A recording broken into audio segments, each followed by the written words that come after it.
Hello সবাইকে, কেমন আছেন আপনারা সবাই? আশা করি আপনারা অনেক অনেক ভালো আছেন আর সুস্থ আছেন। আজকে অনেক টাইমের পরে একটা ব্লগ ছাড়ছি। এই ব্লগটা হচ্ছে পূর্ব বর্ধমান ডিস্ট্রিক্টে অন্যতম একটা খুবই ফেমাস হয়েছে একটা বিয়েবাড়ি প্যান্ডেল। দেখতেই পাচ্ছেন বিয়েবাড়িটা দুর্দান্ত। আর এই যে ক্যারেক্টারগুলো দেখছেন প্যান্ডেলের উপরে মানে আছেন, এগুলো সব রিয়েল ক্যারেক্টার, কোনো পুতুল নয়। হ্যাঁ, আমি প্রথমে দূর থেকে দেখে ভাবছিলাম যে পুতুল হতে পারে, বাট নয়, এগুলো মেন ক্যারেক্টার, ডান্সার্স এরা। আর যে ক্লাউনগুলো তৈরি হয়েছে, যে মানুষটা দাঁড়িয়ে ছিল দেখলেন, ওটাও মানুষ। সো একটা অনেক বড় কী বলবো, বড় লোক মিলিনিয়ারের বিয়েবাড়ি ছিল এটা। বিয়ে তো হয়ে গেছিলো, বাট রিসেপশনে আমরা ইনভাইটেড ছিলাম। তো বিয়েবাড়িটা ভেতর থেকে দেখতে পুরোটা এরকম। আমি ক্যামেরায় ক্যাচ করার চেষ্টা করেছি, বাট আপনারা সবাই জানেন ক্যামেরায় ওইভাবে ক্যাচটা সম্ভব হয় না যেভাবে আসল চোখে দেখে হয়। এটা হচ্ছে খাওয়া দাওয়ার কাউন্টার, অনেক বড় বিশাল মাঠ জুড়ে কাউন্টারটা, পুরো বিয়েবাড়ি প্যান্ডেলটা ছিল। পুরো আমাদের এদিকে দুর্গাপুজোও হয়, কিন্তু দুর্গাপুজোর অন্যতম প্যান্ডেলগুলোর থেকেও কিন্তু সুন্দর ছিল।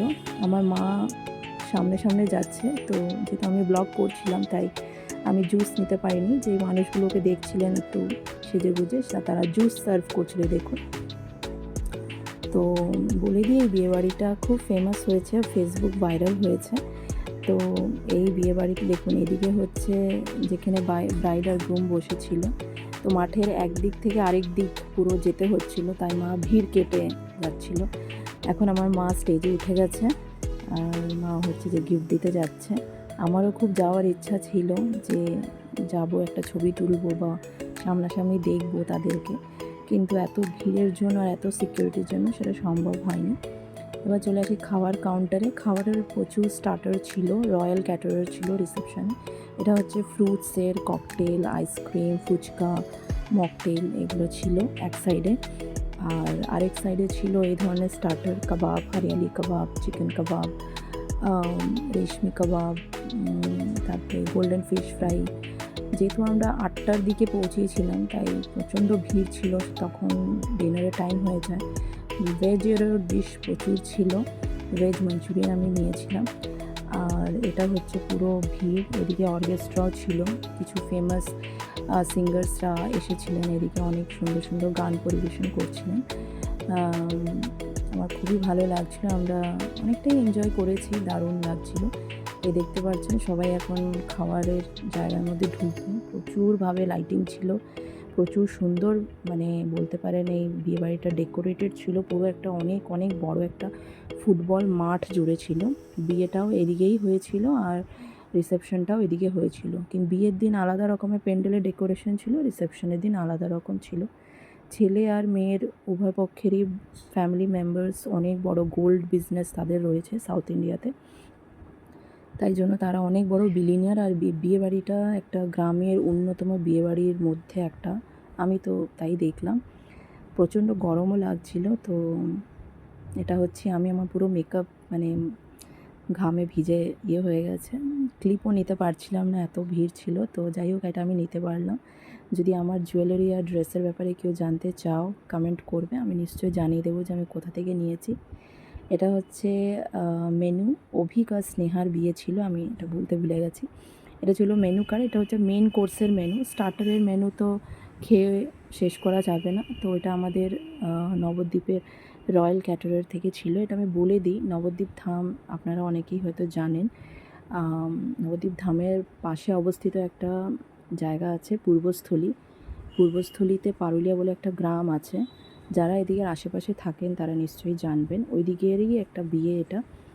তো মেন কোর্সে প্রথমে চলে আসলো তন্দুরি পমফ্রেট মাছ, খুবই টেস্টি ছিল আর ফ্রেশ ছিল, আমি খুব আনন্দ করে খেলাম।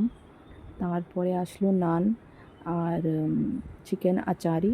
আমি প্রথম ভেবেছিলাম যে এটা হয়তো পনিরের কিছু ডিশ হবে, তাই খুব সফটলি ওটাকে ভাঙার চেষ্টা করছিলাম, বাট পরে বুঝলাম যে নো, এটা একটা চিকেনের ডিশ, আর খুবই দারুণ ছিল।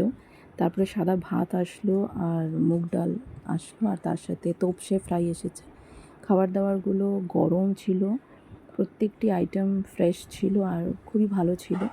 এবারে আমি খেতে খেতে বলে দিই, অভিক আর স্নেহা দুজনাই কিন্তু আমাদের গ্রাম, যেখানে পারুলিয়া, পূর্ব বর্ধমান ডিস্ট্রিক্টে পড়ে এই গ্রামটি। পুরুলিয়া নয় কিন্তু, পারুলিয়া।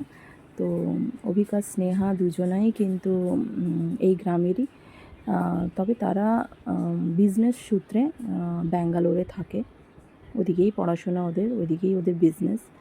তো গ্রামে ওরা বিয়েটা করেছে, বিয়ে রিসেপশন সবই করেছে।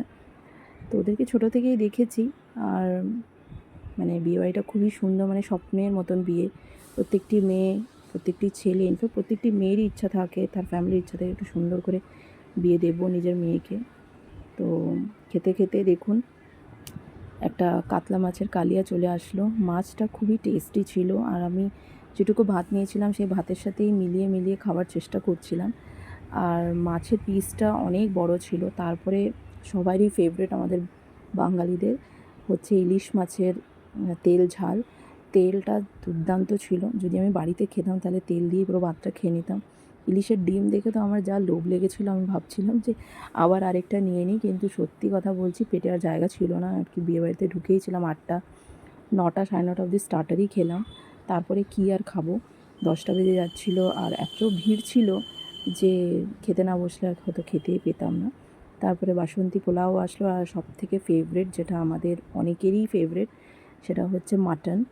তো মাটন খাওয়ার জন্য তো পেটে একটু জায়গা রাখতেই হবে। তো মাটনটা দুর্দান্ত ছিল, আর যেরকম আমি আগেই বললাম ব্লগের, যে খাবার দাবার খুব ফ্রেশ ছিল। আমাদের গ্রামে তো সব কিছু ফ্রেশ পাওয়া যায়, কিছুই মানে ফ্রেশ নয় এরকম কোনো কথা কখনোই উঠবে না। শাক সবজি, ভেজিটেবলস, মাছ মাংস সব কিছুই ফ্রেশ। তো গরম গরম পোলাওয়ের সাথে খেলাম। তারপরে চাটনি পাঁপড় ছিল, আমি চাটনি নিয়ে নিই, মিষ্টিও নিয়ে নিই। তারপরে হ্যান্ড ওয়াশ করা হয়ে গেল টিস্যু পেপার দিয়ে। তারপরে এবারে আমি ভাবলাম যে একটু যাই, ছবি টবি তুলি। তো এটা ছিল আমার একটা স্মল শর্ট ব্লগ। আমাকে কেমন লাগছে নিশ্চয়ই জানাবেন, আর ব্লগটা কেমন লাগলো নিশ্চয়ই বলবেন। কমেন্ট, শেয়ার, লাইক, সাবস্ক্রাইব নিশ্চয়ই করুন। বাই।